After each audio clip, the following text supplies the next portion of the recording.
and welcome back to Wind, Waves and Wells with Joe. This week's podcast is one that I really actually enjoyed. I like what he is doing as an individual. There is an awful amount of prehistoricness around the offshore industry, and Reece Mosey, as you'll hear soon enough, has totally kind of lifted the cap on that. He's done very well with his social media platforms on kind of opening up the world to offshore, and when I first got in touch with him, he was more than happy to come on, which I thought speaks testaments to him. So I hope you enjoyed this one, and yeah, I'd like to see your reactions too. So here's Reece. Hi Reece, thanks for coming on, mate. Hi, mate. For the listeners and anyone who is watching on YouTube, do you want to just introduce yourself and tell them who you are? Yeah, so I'm Mosey, or R-Mosey R on TikTok. My real name's Reece, which I've never really said on the main TikTok page before, but we'll stick to Mosey or whatever. And yeah, you might have seen me on TikTok. I work offshore, document my life offshore, and kind of at home as well. So that's all it really.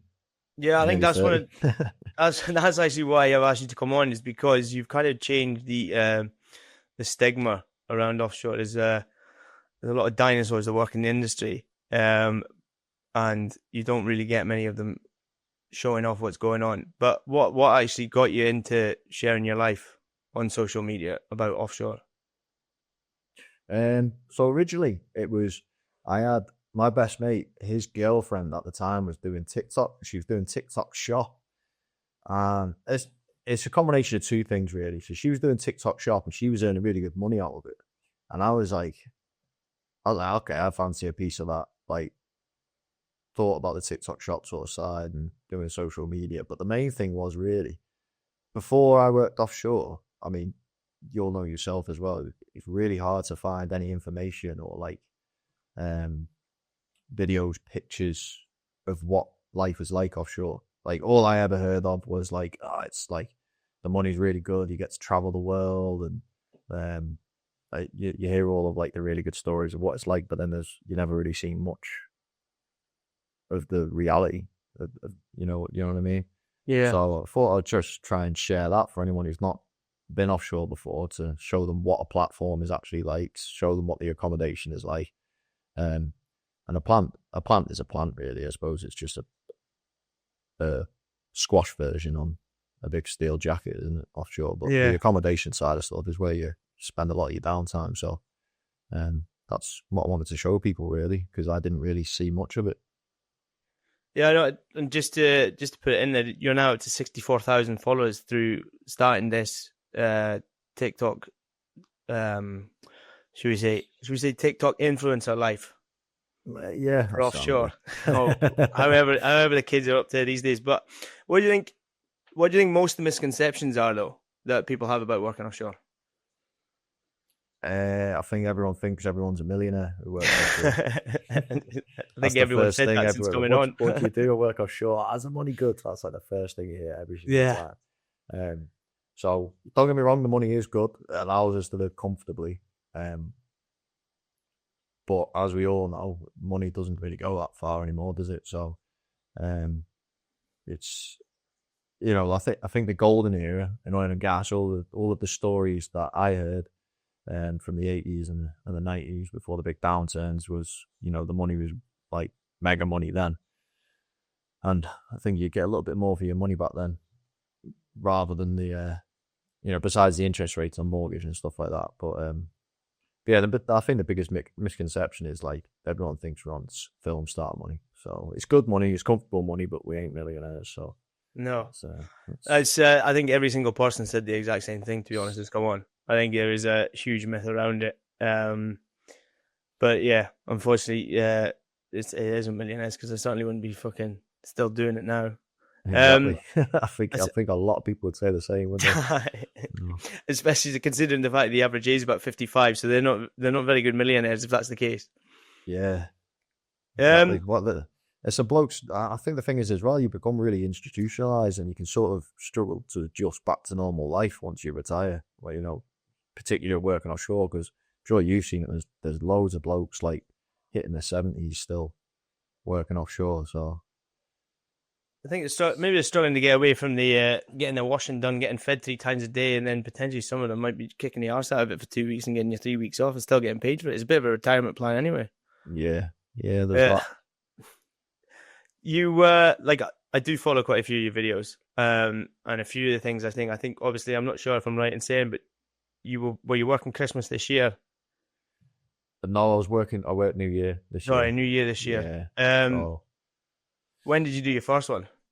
I'd done my first Christmas actually when I worked at the gas terminal before I worked offshore. So it was for the same company that I work for now, but it was at a gas terminal. I worked the first Christmas there, so that gave me sort of an idea, and I didn't mind it, to be honest. They had us out grafting in the rain, freezing cold, whilst everyone else was indoors, enjoying the Christmas food. That's just Mecky life for you. But I didn't find it too bad, and to be honest, I've not got kids. I think I'd find it a lot different if I did have kids, but that's the difference for me. I think a lot of Christmas now is based around kids and seeing kids enjoy themselves, so I didn't find it too bad. And then the second Christmas came about and I was off, and I actually offered to swap with one of the blokes who was supposed to be working Christmas, and he had kids. So I said to him, I'll swap the day with him. And he was like, no, don't worry about it. I said, no, I'll swap with you. And we ended up doing half a day. He had the morning with his kids, and then he come in at half day, and then I went home and enjoyed Christmas dinner with the family. So, I don't mind it too much, to be honest.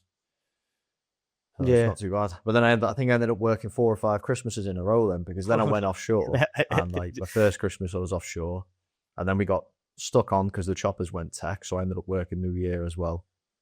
And then I think I worked Christmas after that, and then I finally had the Christmas off, and then something like that. So I'd worked maybe like 4 or 5 Christmases over like the last 6 years. Are you your rotation? Obviously, what is your rotation? We do 2 weeks on, 2 weeks off, 2 weeks on, 2 weeks off, 2 weeks on, 3 weeks off. So every third rotation we get 3 weeks off. That's all right. The way we work it around Christmas is, I know a lot of places they'll just stick to the rota, and then you end up working whatever you end up working. So you could end up working Christmas and New Year, but the way they do it on ours is they try and do a week about over Christmas. So 1 year you work Christmas, and the next year you work New Year. And then I think every 4 or 5 years you get both off. So it's not bad. Yeah, that's not too bad at all, actually. Yeah. It's a pain in the ass for the travelling, especially for the guys who live quite far away. But it's not too bad to me, so I don't mind it. Yeah, as long as you're anything's good as soon as you're on the beach. Doesn't really matter where you live, is it? As soon as you're on the beach. So far from your experience, what have you enjoyed the most about your offshore life?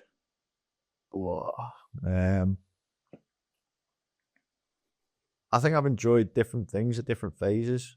So I've only ever worked on the one platform. At first, it was really exciting, as it is with any new job.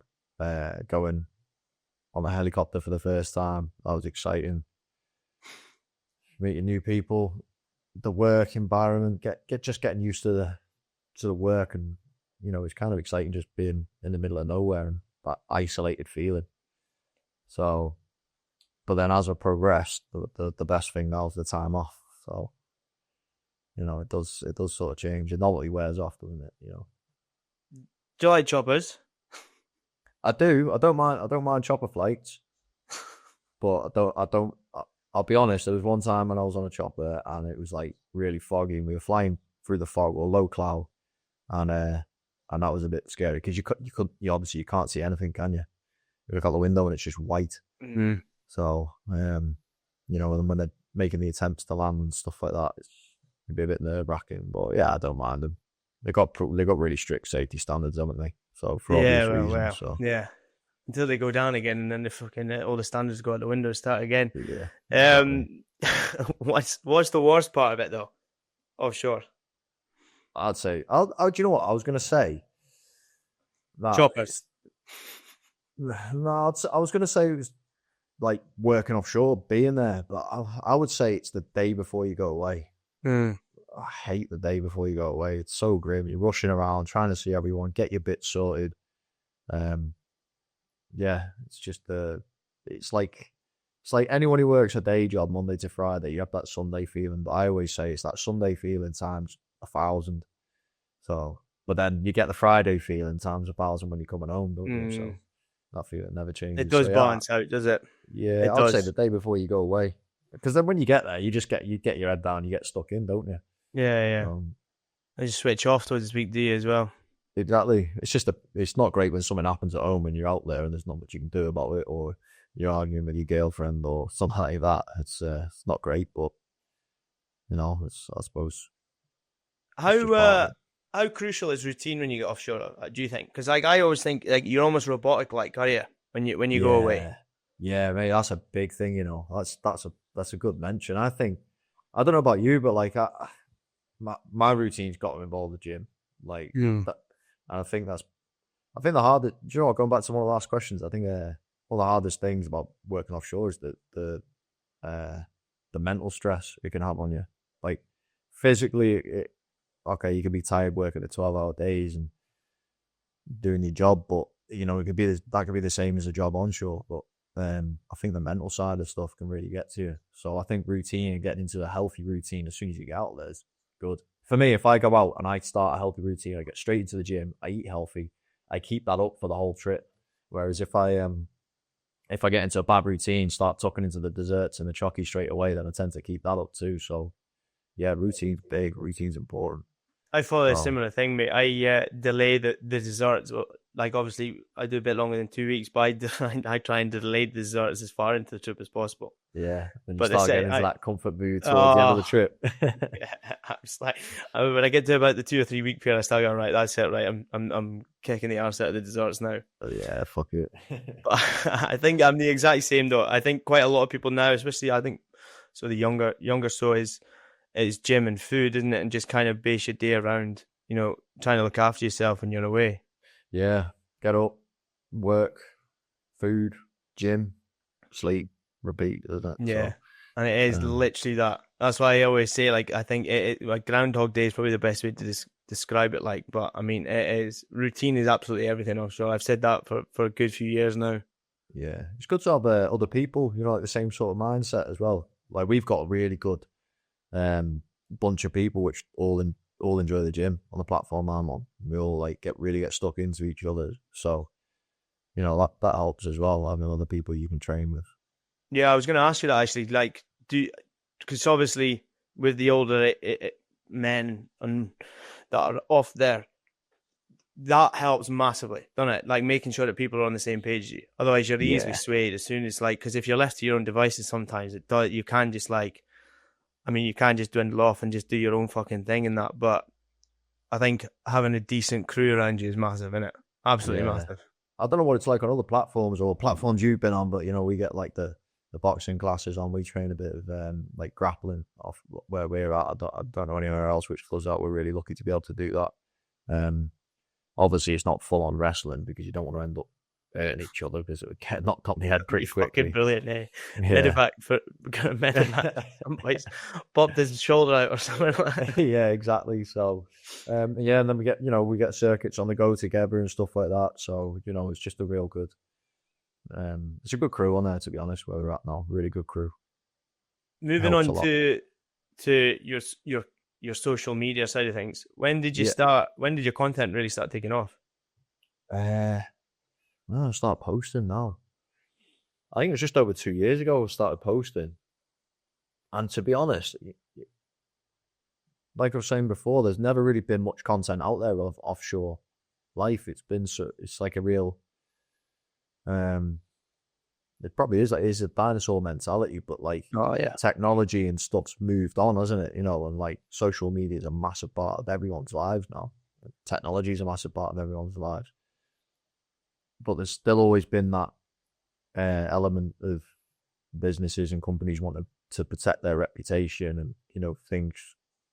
They don't want things getting out there that shouldn't be getting out there. So when I started posting, it took off pretty quickly because there probably wasn't that many others posting about offshore. So obviously to us, you think, it's not that interesting. But then to people who don't work offshore is certainly interesting to me before I started working offshore. I was Yeah, I saw fascinated that. by it. Sorry, I actually that when you said that there, I saw that on some of the comments that you get on your videos, and you actually totally forget because you're in it day to day. You don't actually think, "Oh, that's interesting in any way, shape, or form." You don't want to hear it, but when you see your videos, this is why I took a lot from your pages. That like people obviously engaging with you, they generally ask you stuff that I just wouldn't even think is by any means interesting. Like, but then Yeah, you know you see it and you're like, "Well, fucking hell, mate." But there is a bit, it maybe is a little bit interesting at times. yeah, definitely. And people ask questions as well, which you think like stupid, don't you? There's the old, Yeah. the old survival suit and all that. but but yeah, to other people, like obviously, if you don't know, you don't know, do you? So No, no, that's a good point. That yeah, is a good and point. I Have you? suppose that Yeah, sorry, you I was can. just going to say the stupid questions are usually the easiest ones to answer as well, and I can have a bit of fun with them. So Yeah, so when they get difficult, you just move them to the side, kind of thing. I'm not answering that one, mate. Yeah, yeah. Have you like because it is a fickle industry and there is a lot of fickle men and women that are in it. Have you had much criticism for putting any posts up from nah, them? Are they giving you shite from it at all? No. you mean on the platform I'm on, or just No, like just people in general? well, but yeah, that more than probably that more than anything actually.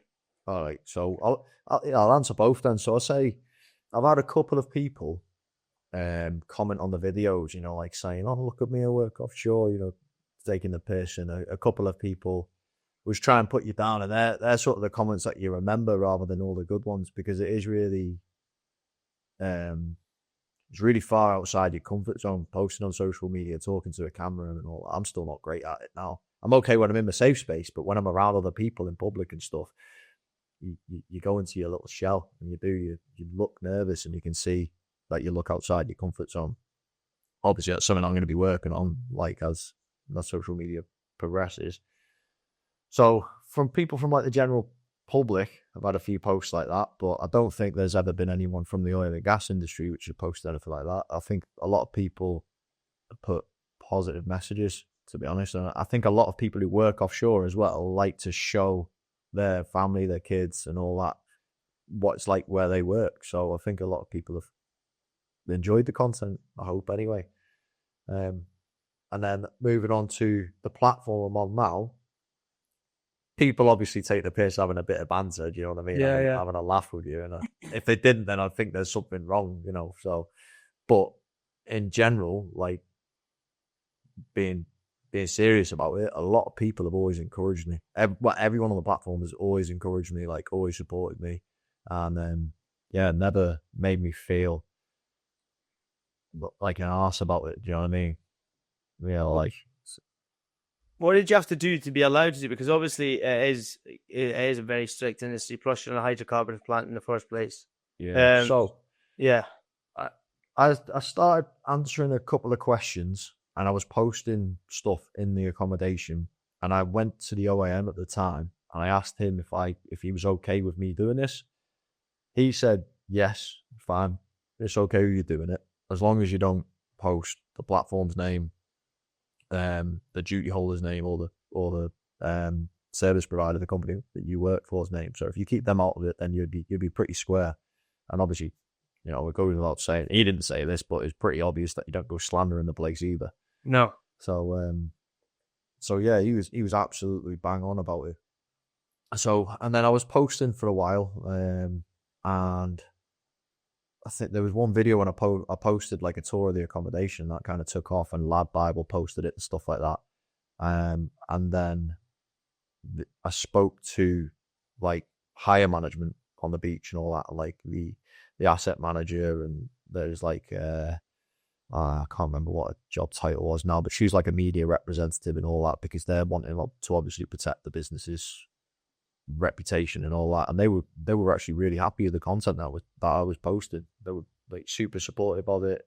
They were saying the same sort of thing as what we were before, in terms of like there's always been this dinosaur mentality in the oil and gas industry, but they kind of understood that this can have a positive impact and on the industry and like where you work, and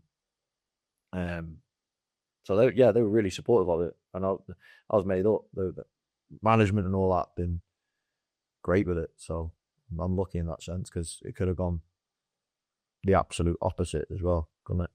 Yeah, well, that's what I was actually going to say. I'm actually surprised you got that reaction. Like, just Yeah. from the fact that one, like it is very as much hush hush as possible, like with what's going on out there. But the fact that the beach were all right with it and Sam with it, that's a big thing. As many companies reached out to you because of what you've done,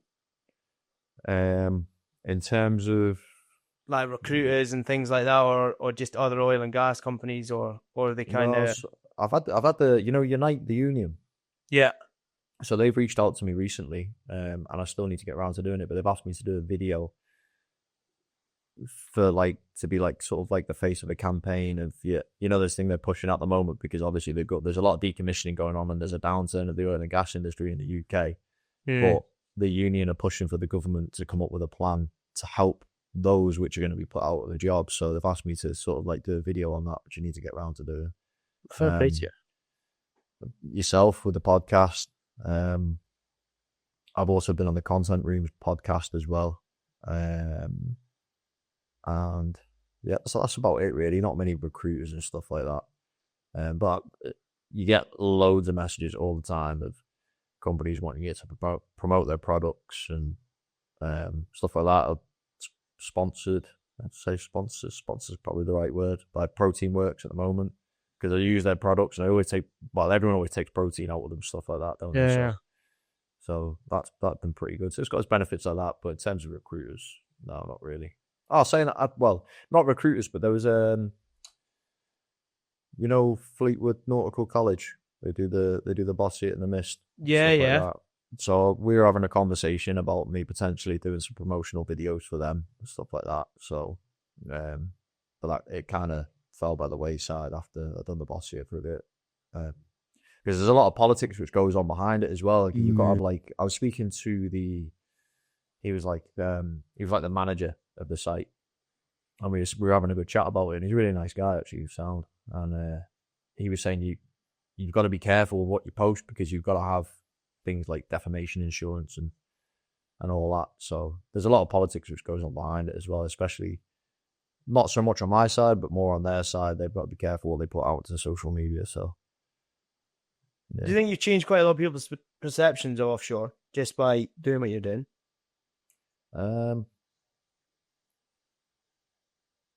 Those that work offshore, I would say no.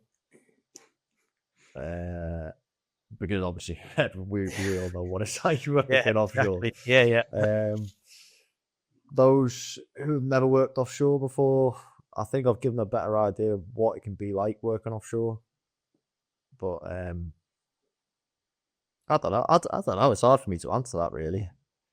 Yeah. So I don't know. What do you think? Do you think I don't know. I took a lot from it personally. Yeah. That's why I reached out for it, because I think when you're embedded in it, you don't think about half the stuff that you kind of doing, like getting up, and obviously it leads into my next question, which I'll come to after. But like, I've never once kind of thought in the same kind of way that you have, into terms of kind of taking on and then showing other people what's going on out there, because you automatically think, oh, it's just a job, it's a bit boring, blah blah blah. But then, like, after I've watched a few of your stuff, I thought to myself, you know what, it is a bit more, because a lot of people, you forget, are just doing 9 to 5s in an office all day. The external things that go on outside, they've got probably no inclination of where everything's coming from. And then when you get, Mosey, who's posting, off an oil rig out in the middle of the sea, works 12-hour shifts, is on an incredibly hazardous environment. And I think, like, if you're like a younger kid, for example, because this is going to be a big thing, I think. If you're a younger kid now and you're seeing, things like that, you must start thinking, I wouldn't mind doing that. Like, I'm 18, 19, 20-year-old. Like, that's what I want to do. Like, you could travel, you can travel the world, blah, blah, blah. Obviously, the wind industry is kicking off big time at the moment. So I think from that kind of perspective, and TikTok is mainly for younger generations. Yeah. So I think if I was a little bit younger and came across your page, I think you would have a bit of an impact and a bit of an influence and ease, because kids are so easily influenced. I've got 4 of them, and 2 of them are TikTok daft. Yeah. And like, if I came across your page, is that I think you would put a bit of influence on them, like in that from that perspective. That's good. And Well, as long as I'm doing it in a good I way, honestly I do. I'm not just saying that, but I like when I saw it, like I say, like when I first saw your page, I thought, fuck, this is actually something totally different. I thought, fair play to you. But do you find it easy to keep on top of the posting? Nah, that's Yeah. the hardest thing about it. You know, like so for the first year, I would say I was posting 3-4 times a day, and honestly, like one thing that's really helped is like being able people engaging on my posts and trying to make the posts engaging, because then it gives you content ideas. And then obviously I'm part of the creator rewards program now, where you can earn money for the views. So I always try to make my videos a minute or longer, because it's one of the qualifying criteria for you to get paid for them. So it's hard. It's hard staying on top of the posting. Like, definitely. Like my posting slowed down a lot, but I tried to make the videos more longer, informative and better. Yeah, and longer and better. So it's a lot of people. You know, a lot of people say, like, I used to be one of them. Like, it'd be great being an influencer. You know, just posting a couple of videos a day. Like, it's easy, and then you get paid for it. But there's a lot that goes into it. Like the thought process, you're constantly thinking about like new content ideas. You also then, like, if you've got a family or a girlfriend or, you know, something like that, you've got to be careful to not let that get in the way of your physical relationships in real life. Do you know what I mean? Like, people don't want to see you. Like, I don't want to be out for a meal and then like grab my phone out and start recording in front of everyone and all that, and then making them feel on edge because they don't like being on camera. So yeah, there's a lot to balance and manage. The editing can take a long time as well. So it's hard to stay on top of the post and find the time to do it all the time when you're balancing other stuff as well. What videos had the biggest reaction? Probably, I could tell like, you now. I think it's the offshore accommodation tour. Well, actually, is that the one? That's the one that went on Land Bible. Is that on the what? Sorry, is that the one that went on to Land Bible? Yes. So I can go on the popular videos on my page now. Yeah, so about 2.8 million on the accommodation tour. Okay, that's keep going that. And then I've had the 1.6 million on a few others as well. I've done one about falling overboard. The million. So I've been quite a few actually, which have had like well over 1 million views, a couple of million views. So yeah. What's the strangest message you've had? Right. I don't know whether to say this, but fuck it, I will anyway. You can't, because you don't have to put any names. Yeah, I won't put any names, like, but I just don't know whether it makes me look like a weirdo, but nah, I'd be alright. Fuck it. So I had a guy message me once, right? And he was asking for pictures of my feet. So, and I thought, so I was at home at the time, and I was with Jess. Jess is my girlfriend, right? So I was walking around Cheshire Oaks actually. I was shopping with her, and I said, "This weirdo's asking for pictures of my feet." So, and I thought it was one of the lads offshore taking the piss, or like one of my mates, or something like that. So I went along with it, and I was like, what you're after and all that, and it turned out it was legit some fucking weirdo asking for pictures of my feet, and he was offering to pay me and stuff like that. I was like, man, I genuinely thought it was one of the mates taking the piss, so I went along with it. And in the end, mate, he was fucking begging me for pictures of me feet. What was his top price? So he was saying he'll transfer me money, and I think he said something. He was like, "How much?" So I was like, I give him like a foot pick menu. So I said, "Mate, I'll send you my big toe for 20 quid. I'll send you 1 foot for 50 or 2 for 100. So I was at home, me and Jess were chilling watching telly, like the day had gone by then. We were just chilling in the evening.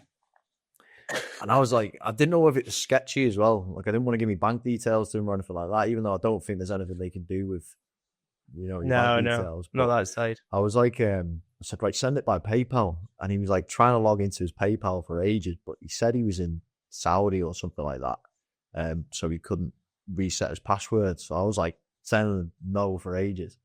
And I'm on Monzo, and you can do it on other banking apps as well. And you can literally send a direct link for them to send a payment. So I requested £100 and sent him the link, and literally made 30 seconds later, £100 went into my account. Like, Oh, for he sent me money for it. So I was like, oh my God, I was pissing myself. But at this point, Jess was, did you send it? yeah, mate, I sent him.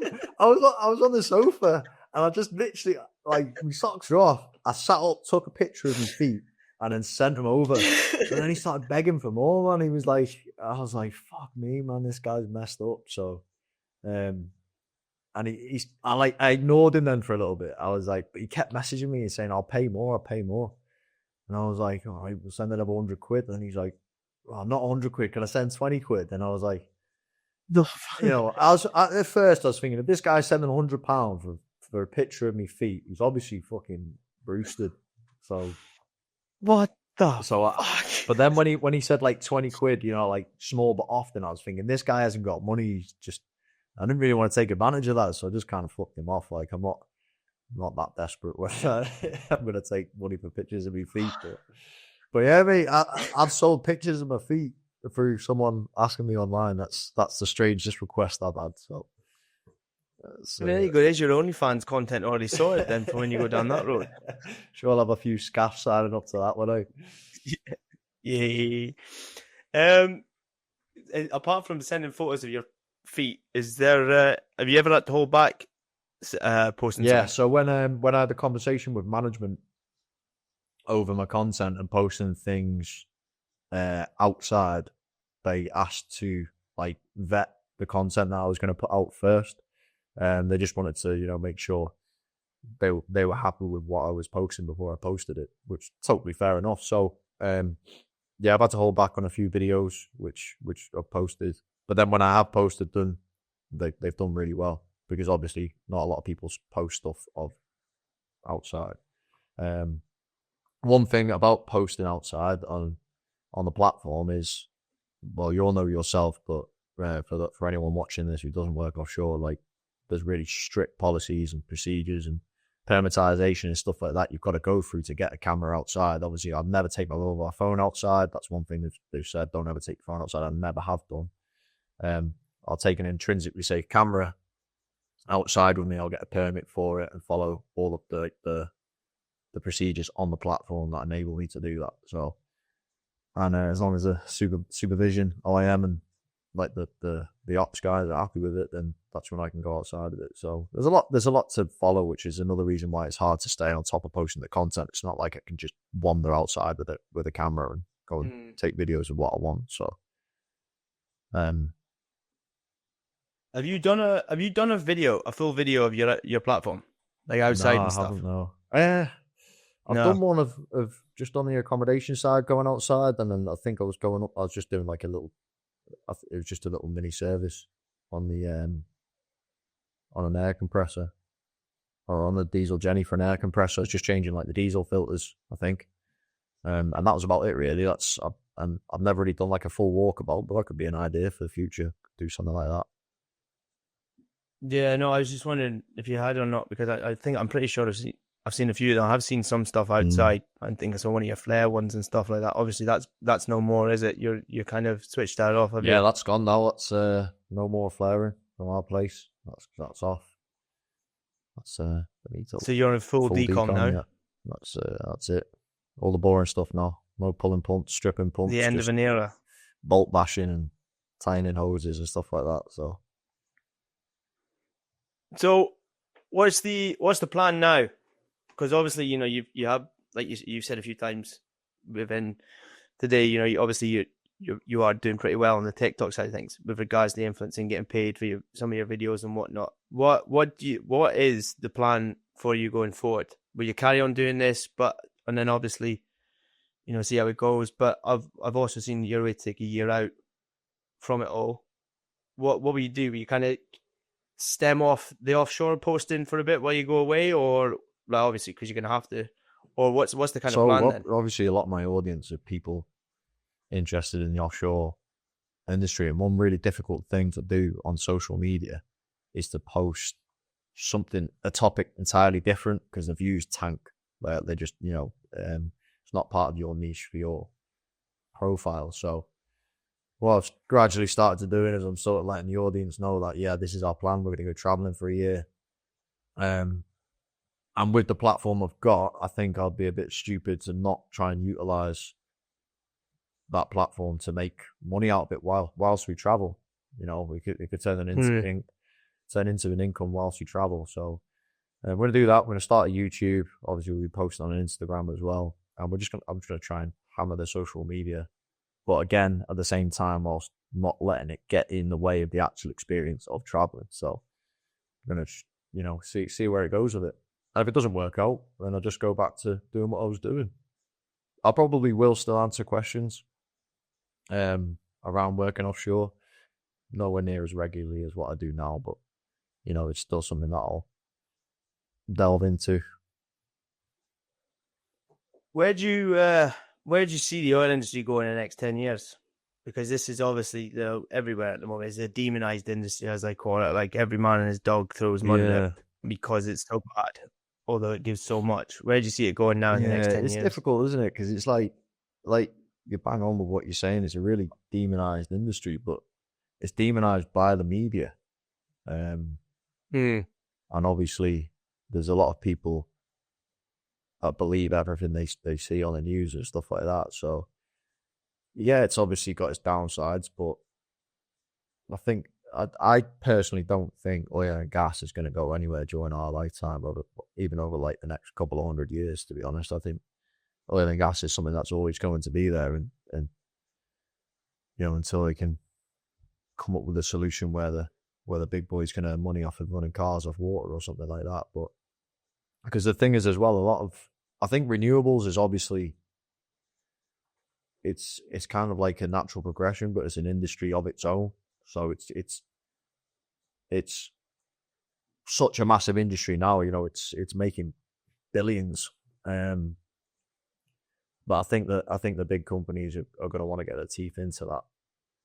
But what a lot of people don't understand, or what a lot of people probably do understand actually, but it's not everyday people which are driving the movement. It's the people with a lot of money invested in it.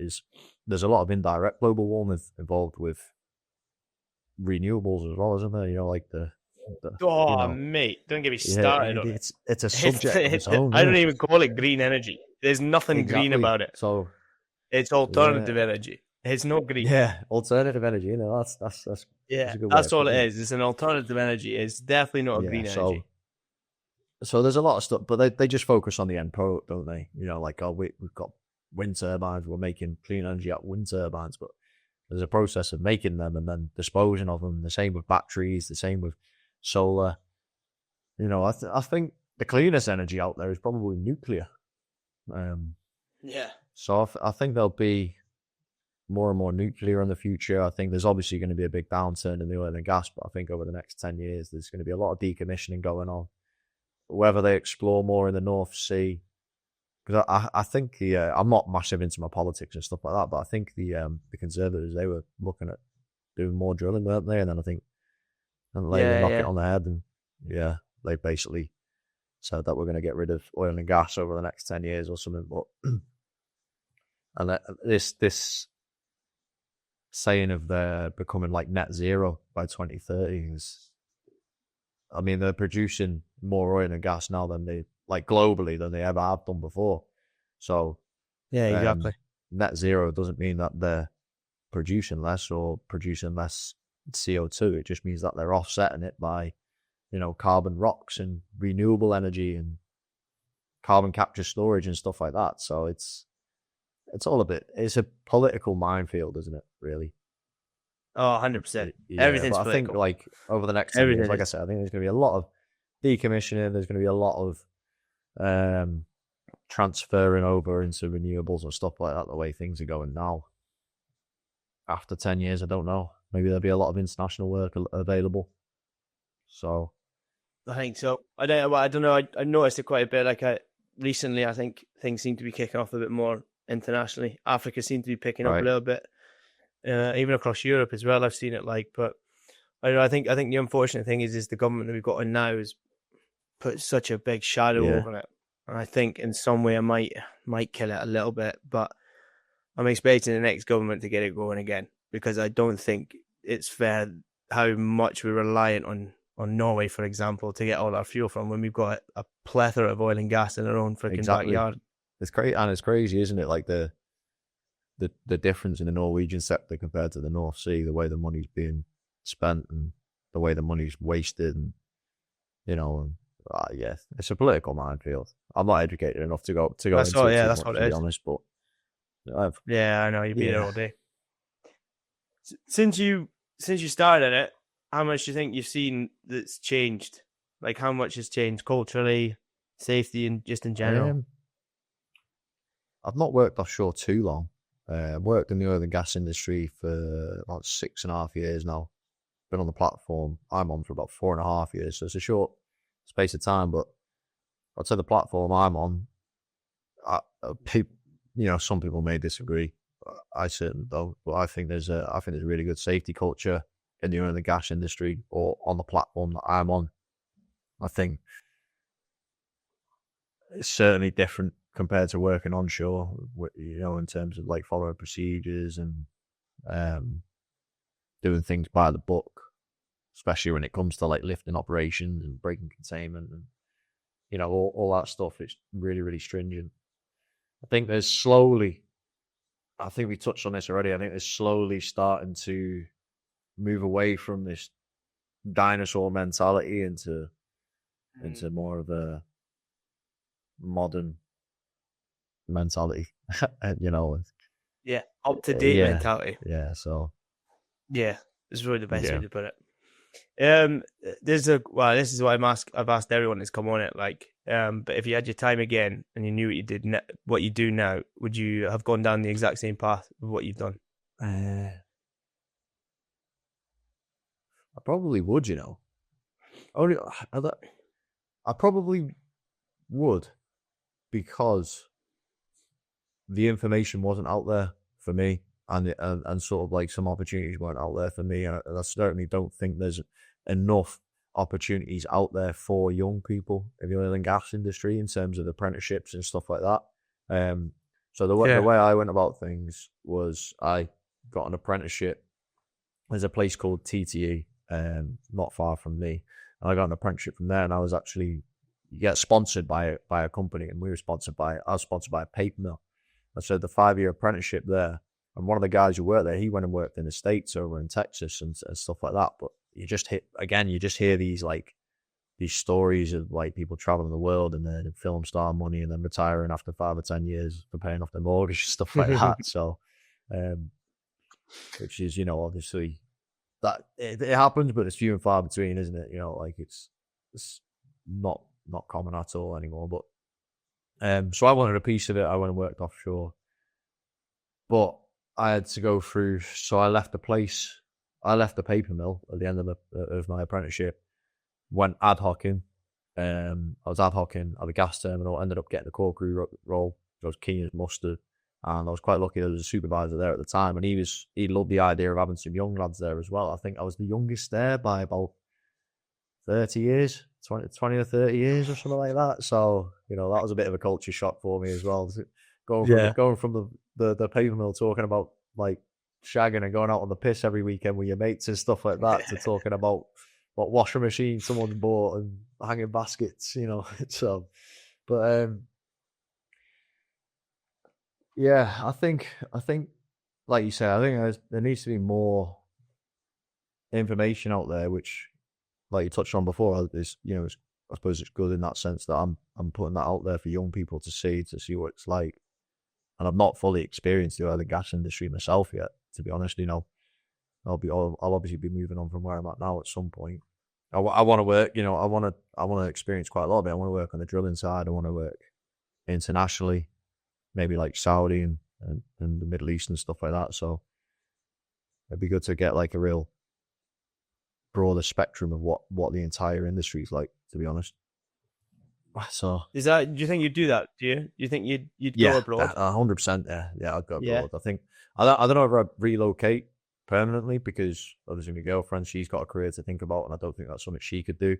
We've talked about maybe doing some of it whilst we're traveling for a year, but it's all circumstances at the moment, circumstantial. But I think I would do it. I would do it the same again, but if I had information and other opportunities available to me, then I would do it differently. So I would. So I was really interested in like commercial diving and becoming a diver when I was younger, and that's actually what got me into the engineering sector, doing a mechanical technician apprenticeship and stuff like that, because like there was no opportunities for young people out there doing it. So I just thought, right, I'll get my foot in the door this way, and I'll use this as a stepping stone, and then I'll go and do this.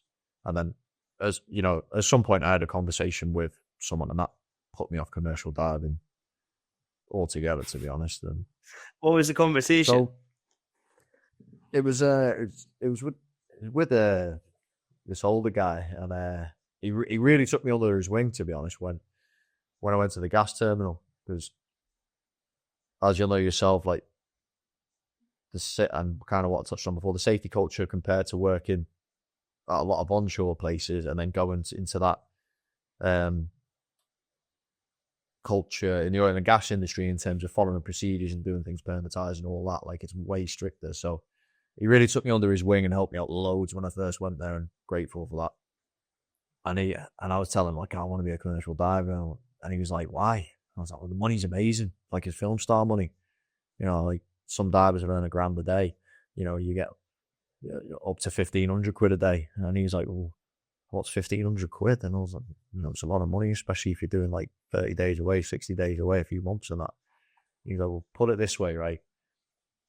The director of that company, the accounts managers of that company will go out and they'll go to these events, these balls and all that you know, this not commercial, can't think of the word, but you know, all these things that are corporate. So all these corporate events that they put on, all the corporate stuff, and they will spend on a company credit card. They'll go out for lunch and they'll spend 1,500 quid like that on a company credit card. Easy. So if your life's worth the director's lunch money, or the then go and do it. And if that's what you think, then go and do it. But you know, it takes years off your life, as people have. You know, if you do research on it, it's especially like the saturation diving and stuff like that, and it's an incredibly dangerous job, isn't it? So it kind of changed my perspective on things, and I kind of started to think of things a little bit differently from then. And I was like, yeah, maybe it's not for me doing something like that. So I thought he had a good point. Yeah, to be fair, like I think I was in a similar position a couple of years after being offshore, and I thought, I want to go and do diving as well. And then I was on a dive vessel, I think second year offshore or something like that, and I met an ex-diver, and I just assumed he was 75 because of the way he looked, but he just turned 50. Really? And he looked, he was like totally like broken, so to speak. Like we told, like he'd been diving for 30 years. His age was just like unbelievable. Like it just didn't look like a 50-year-old, put it that way. And he, you know, I sat with him on a flight back, I think a chopper back off that vessel, and I kind of chatted. It must have been a flight because I wouldn't be able to hear him if it was a chopper. Sorry. So and he basically said, yeah, he's fucking totally fucked him. He had some good stories, like, but yeah, he kind of put me off it. Like from there, I said, you know what, you can fill your boots because you know you can have that money. Yeah. To the cows come home, but it's quite a ruthless job as well. Like I've spoken to quite a lot of divers. It is quite a ruthless job, quite a backstabbing job as well. As well, yeah, they are quite brutal divers, like bubbleheads they call them. Just purely bubbleheads. There's not much going on between their heads, like, but you seem like you know you've got a bit of intelligence, so you might not fit too well offshore as a diver. Maybe not. Yeah, I've heard this. They sort of like the same crews moving about together, don't they? And once there's a crew that works well together, then it's again, it's another one hard to get your foot in the door or something like that, isn't it? So Yeah, it's very difficult. I think it's very difficult because they are very Yeah, cliquey. But I can understand where they're coming from as well, because I think because you're reliant on other people looking after your life, I can kind absolutely. of Yeah, understand why they want the same old individuals to come back and be in the bell with them and spend their life with them. Like, so I do understand from their point of view. At least with us, if you work with someone who's an absolute bell end, and he might be on a different rotation pattern, you just got to get away from him at the end of the day. Whereas they're going back to the same cabin. I can't slap next to him. He's got 28 days with him in the bell. yeah, It's like in the chamber. Sorry, yeah. yeah. That's true. So You can totally understand that. 100%. You want a good crew yeah, around you, don't you? yeah. But yeah, it's But anyway, I'm gonna wrap up here, Reece, and just say thanks so much for yeah, coming it's been on. good, mate. I really appreciate it. Like I say, I'm dead chuffed that there's someone like yourself out there trying to shine a bit of light on what's going on out there. And I think you've definitely done the industry a bit of justice as well by doing it. Thanks very much. I fair play to you as well. Like doing something like this. I love the idea when you mentioned the podcast with like specifically people who work offshore and stuff like that. Like, good on you, and hopefully you can make something out of it. I really hope you do. Do you want me on again at some point? Yeah, Then I hope people I'll find come on again. they can come to it as well. It's not easy. I like the amount of people that said, "Oh, I don't think anyone's got interest. What doesn't want to hear, don't want to hear me." Like, so I thought it was good that at least you just said yes straight away. Some random lad just messaged you on freaking TikTok. Didn't ask you for pictures of your feet, mind, but maybe get that in future. £100 on that. Send us the Monzo link. So yeah, hopefully it's all right. And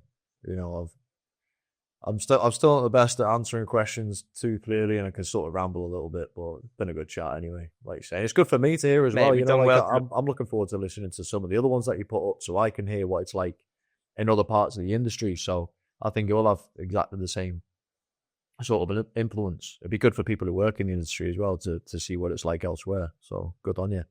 Yeah, I think that's what I've done it for mainly, is for people within the industry, just to hear what it's like elsewhere. Yeah. And for them to come up and start, just like, even if they remain anonymous, I'm sure, I know for a fact there's good stories out there as well. Plenty of good stories out there. Loads. Oh, there is. Yeah, I'll direct some. I'll ask some of the lads on our place if they ever fancy going on it. Then, and if they do, I'll give you a message, pal. Yeah, definitely. Mate, anyone. Honestly, I'm well up for it. I've asked most people to do it. Awesome. Okay, pal. Right. So that's another one wrapped up. I hope you enjoyed it. I thoroughly did, especially considering, like I said early on, that he's really opened up the world to other people, and not when you work in the industry, you don't really think about some of the ways that other people are thinking. But I think he's shown through his platform and his social media pages that there is a lot of people out there that do have an interest into what we're doing. So yeah, lovely lad, and hopefully have him on in future as well. And I hope you guys have enjoyed another episode. If you have, like it, subscribe it, you can share it if you really fancy. It doesn't cost anything. That's a good thing about podcasts. And hopefully you'll join us next time on Wind, Waves and Wells with Joe when we have another episode of someone else. Not too sure who it'll be yet, but anyway, have a good one, take care, and I'll see you next time where we'll go again.